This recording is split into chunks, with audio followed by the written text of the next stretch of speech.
Это программа «Актуальное интервью», в студии Иван Лазаренко.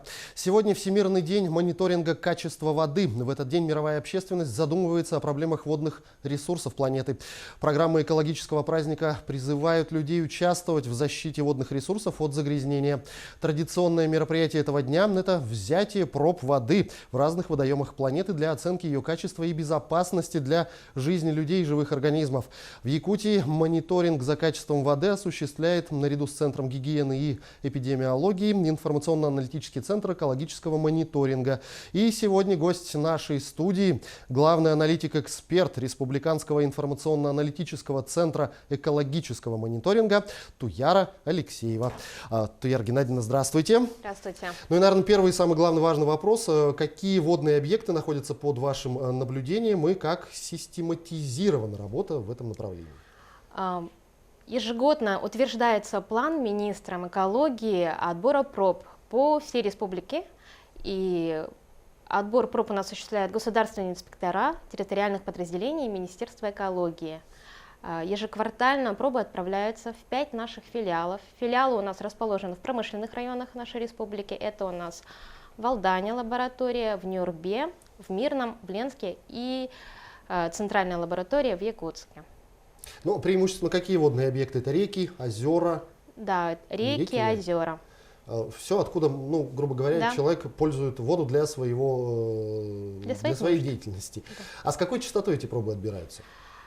Ежеквартально пробы отбираются по определенным пунктам наблюдения. Это населенные пункты, очистные сооружения, нефтебазы, влияние всех этих объектов. Ну а какие именно исследования проводят ваши лаборатории? В наших лабораториях делается более 40 компонентов в каждой пробе. Анализ у нас делается в среднем неделю.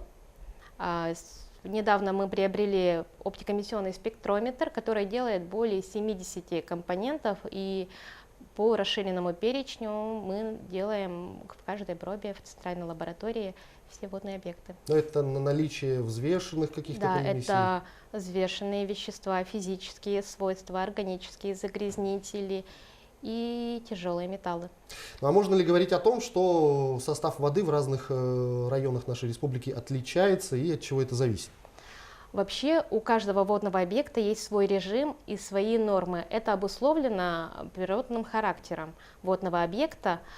То есть есть свои определенные загрязнители, допустим, чаще всего это бывают трудноокисляемые органические вещества, и железо чаще всего встречается, но это обусловлено, как я уже говорила, природным характером. Ну, и, может быть, есть какие-то общие стандарты, какого качества должна быть вода? Да, есть установленные нормативы. Это у нас рыбохозяйственный норматив, утвержденный Минсельхозом номер 552, и Санпин 1315, это хозяйственный питьевой норматив. И на основании этих нормативов можно оценить качество водного объекта. Ну, насколько я полагаю, вашим вниманием охвачено большинство водных объектов нашей республики. Какое общее состояние наблюдается у нас? Можно ли говорить о тотальном каком-то загрязнении или ситуация все-таки ровная и бить тревогу пока не стоит? И в каких все-таки районах, может быть, наблюдается ухудшение состояния водных объектов? В целом тотального загрязнения, таких скачков не наблюдается. Конечно, бывают какие-то аварийные ситуации, но у каждого водного объекта есть самоочищение, и все в пределах нормативов своего водного режима.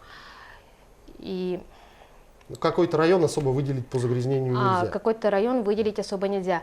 Все данные по состоянию водных объектов можно прочитать в государственном докладе об окружающей среде. Это на сайте министерства можно прочитать ежегодно, там все открытая информация имеется, и в отчете о деятельности нашего учреждения, и оперативная информация еженедельно выкладывается на официальном сайте Министерства экологии. Также можно ознакомиться с состоянием водных объектов, что у нас актуально на сегодняшний день. А зависит ли качество воды от времени года? То есть зимой, может быть, она чище или нет? Да, зависит от времени года. То есть, когда у нас зима, у нас вода получается низкий уровень воды, и загрязнение вот органическими веществами бывает, да, немного выше, чем в летний период или в паводковое время. То есть зимой вода, наоборот, становится грязнее. Ну, когда у нас низкий грубо уровень говоря. воды, бывает, да, недостаток кислорода. А весной, когда вот начинается ледоход, паводок, там страшно пить. Мы все видим эту отвратительную коричневую жижу из воды. То есть это тоже такое сезонное явление. Это сезонное явление, каждый это ежегодно видит, то есть это естественный процесс. А можно ли говорить о том, что какое-то загрязнение именно определенного характера встречается чаще всех в нашем регионе?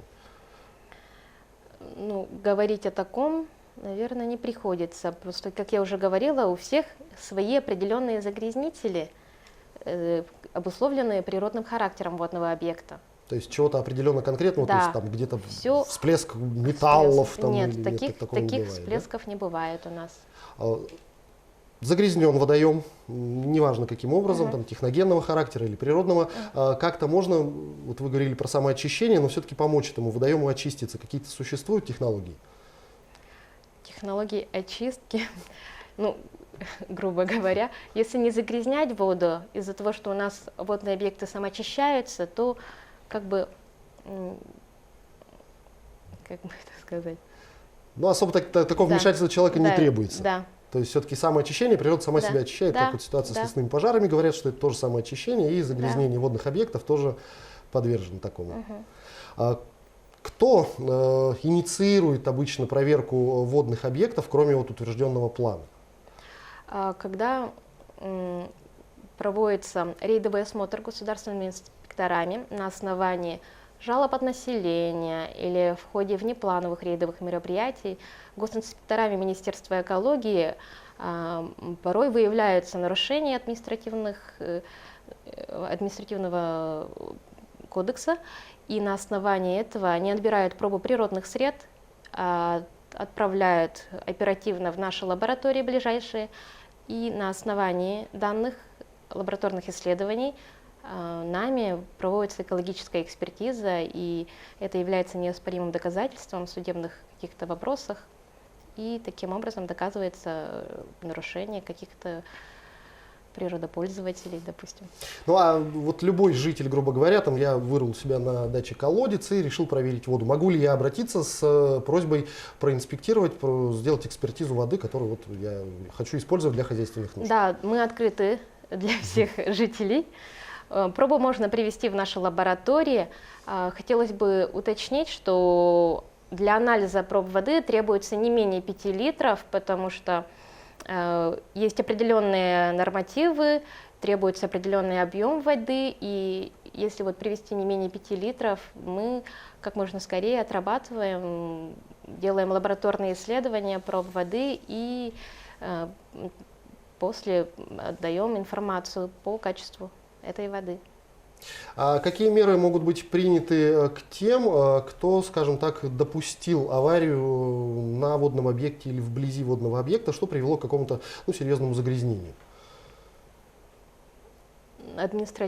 По административному регламенту у нас отрабатывают госинспектора, это немного не в моей сфере деятельности. Ну, может быть, вы сталкивались с этим, что вот Да. принесли там, ужас, 5 литров отвратительной воды и наложить штраф, в тюрьму посадить. Там налагается определенный штраф согласно КоАП РФ в зависимости от статьи, в зависимости от того, в отношении кого ведется дело, в отношении физлица или юрлица. Все прописано в административном регламенте. Вера Геннадьевна, я благодарю вас за беседу. Спасибо, что нашли время и ответили на наши вопросы. Желаю вам успехов в вашей очень важной для жителей работе. Ну а жителям нашей республики чистых рек и озер. Спасибо. Спасибо.